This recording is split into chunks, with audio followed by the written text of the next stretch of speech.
Investors who aren't willing to do the work on security analysis to pick individual issues, they should own the ETFs. I don't own the ETFs because I don't like the idea of somebody charging me a fee to include in the portfolio 20 or 30 companies that I wouldn't otherwise buy with my own money. But that's because I work hard and I'm picky. To the extent that gold equities markets and silver equities markets do well for the next decade, which I believe they will, and to the extent that investors don't feel that they have the education or the willingness to work hard enough to pick individual companies, the equities are a fairly good way of achieving beta in gold and silver markets. And I think the beta in gold and silver markets in the next 10 years will be very good. So I don't discourage the ownership of the ETFs. I just think that they're an inelegant way of portfolio construction for people who care deeply enough about the sector to do the work required to pick stocks. The business case is a great wisecrack that stems from your prime minister suggesting that there was no business case for Canadian natural gas, despite the fact that all of your trading partners believed that there was. I think that the reason for the global investor disrespect and the Canadian institutional disrespect for Canadian oil and gas is because your prime minister didn't like the Canadian oil and gas industry and did his very best to thwart the industry that Canada is most competitive at.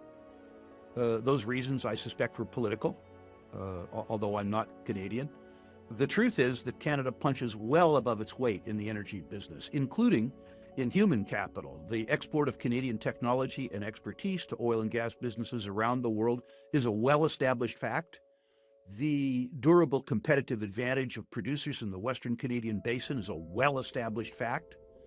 The Canadian infrastructure, such as it exists in the West, is a well-established fact. But the other well-established fact is the fact that the political elites in Canada, at least the Laurentian elites, have been foursquare against Canada's most competitive industry for a decade.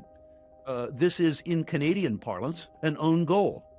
The only thing that has stood between the success of the Canadian oil and gas industry and their contribution to the Canadian economy by way of employment and tax has been the Prime Minister and Parliament. I would say on a probabilistic basis that that's one of the greatest no-brainers in natural resource investing worldwide. The only impediment to the Canadian oil and gas sector that I can see, or pardon me, the principal impediment to the Canadian oil and gas sector, has just announced his intention to pursue other employment opportunities. I think it's an opportunity. I think it's a piece of fiction. I think it's a factoid. And I think people are focused on the factoid rather than the arithmetic. I think that one of the reasons for the softness in Canadian oil and gas pricing is a misplaced apprehension that, first of all, the United States can do without Canadian oil and gas exports. That's not true. Or that the Trump administration is not beholden to campaign contributions from hydrocarbon producers in the United States, including Gulf Coast refineries that require heavy sour Alberta crude to replace heavy sour crude that used to be imported to the United States from Mexico and Venezuela. This is a non-starter. I think you need to construct a portfolio of Canadian oil and gas producers. It could be that if somebody wanted a one-size-fits-all, that they look to Suncor or a Canadian Natural, or something like that. I have much more focused names in my picks. I think that the sectors that attract me are natural gas and liquids and heavy oil for reasons that are specific to them. I should mention, too, one great risk in the thesis, and that risk is peace. One of the beauties of Canadian oil and gas is it's perceived in global markets as being low risk. And one of the reasons why oil and gas investments on a global basis are becoming more strategic is the potential prospect of a broader war in the Mideast, and also the continuation of the war between Russia and the Ukraine. Should peace break out, that's the biggest risk to my thesis. Peace, not tariffs. Well, it's worth noting that Canada was competitive in the North American markets and will be competitive irrespective of the Prime Minister in the exports of liquefied natural gas to Asian markets. Canada has some durable competitive advantages. But there has always been in the back of people's mind the sense that if the Iranians chucked a missile in the Straits of Hormuz, that you'd have $200 crude as opposed to $70 crude. The upside case, the really extraordinary upside case, was always around the fact that Middle East hostilities would worsen as opposed to get easier. Note that at least recently, there has been no hiatus in the shipment of Iranian, Kuwaiti, or Saudi crude through the Straits of Hormuz. So to the extent that peace broke out, you couldn't disrupt something that so far hasn't been disrupted. What changes is the prospect that that vital waterway would be closed in the future. I would suggest that ARC Resources is, all seasons, the best managed energy company in Canada. They started in the financial side, went to the oil and gas side, very, very disciplined, very, very competitive, just superior human beings. When they were in the finance side, I used to try to compete with them, unsuccessfully, by the way, which really raised my appreciation with this group of people. As I say, I believe the best run independent oil company in Canada and one of the best run in the world. You start a portfolio with the best of the best. And in the Canadian oil and gas sector, ARC is the best of the best. Maybe not the biggest upside in Canada, but the best juxtaposition of upside with limited downside. It's a safer name, but make no mistake, I think the Canadian oil and gas sector is going to re-rate. I would have no trouble at all, seeing ARC as a 3-year double. No trouble whatsoever, because I actually believe the Canadian oil and gas sector is going to re-rate. I suggest to you that the hate that was described in your mailbag is going to dissipate and be replaced by love. When you look at how the earnings and cash flows of oil producers are valued relative to other sectors in the market, what you see is that the beliefs of the big thinkers of the world, the Angela Merkels of the world, the Trudeaus of the world, the Bidens of the world, that noted energy physicist, what was her name? Greta Thunberg. The big thinkers of the world have tried to tell us that peak oil demand occurs in 2030 or 2032, which means that they've assigned no net present value to tail cash flows after 2032. I believe peak oil demand occurs in 2065.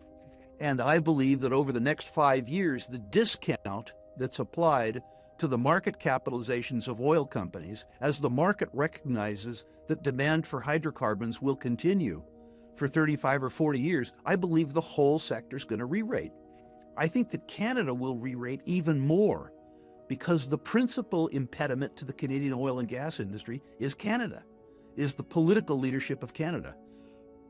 Companies in Canada that have been constrained from shipping oil and gas as a consequence of U.S. politics, as a consequence of the Biden administration's de facto reduction in funding and permitting oil and gas transmission, I think is also over.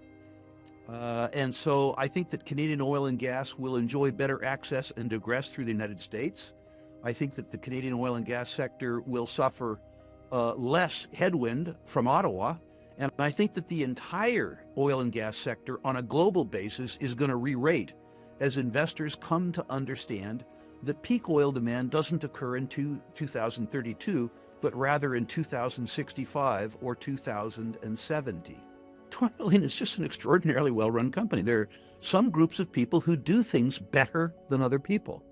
If you look at their recycle ratio, which is the amount of new oil and gas that they can discover based on the margin that they've achieved from their existing oil and gas, if you look at their return on capital employed, if you look at the fact that they are able to fund new project investments and fund sustaining capital investments when most of the industry isn't funding sustaining capital investments, and in the third case, simultaneously be generous to shareholders, this is just an extraordinary company.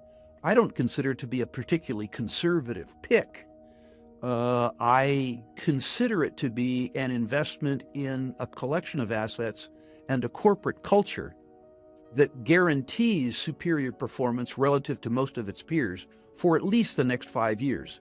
Among other things, it's a fun place to work.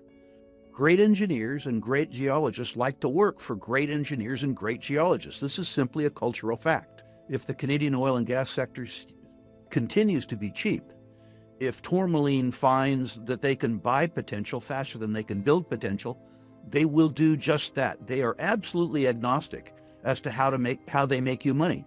They just want to make you money. And I want to encourage them to do that in my case. I mean, the current AECO, Alberta gas price, is plenty for them to make money. But I think it's going to go up.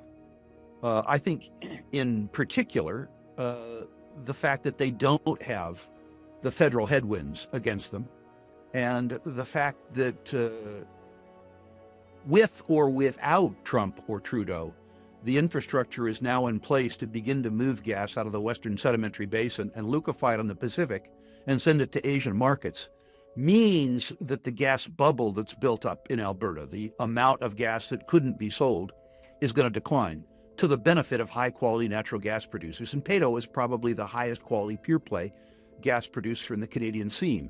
I also believe that people don't understand the extent to which Trump may be able to debottleneck U.S. transmission, meaning that even if Canadian gas can't be transported to the Canadian eastern seaboard, liquefied and sold into Rotterdam, that same gas will be able to move into U.S. markets and in fact find a home in Europe. There is a business case for Canadian natural gas. Ironically, to the extent that the upside exists in Canadian natural gas sales, some of the money that is now being paid in dividend will likely be invested in productive capacity. So at the same time that their outlook over time increases, it might involve a transfer of benefit from the shareholders in the very near term to continuing to rebuild the business that was destroyed in Ottawa.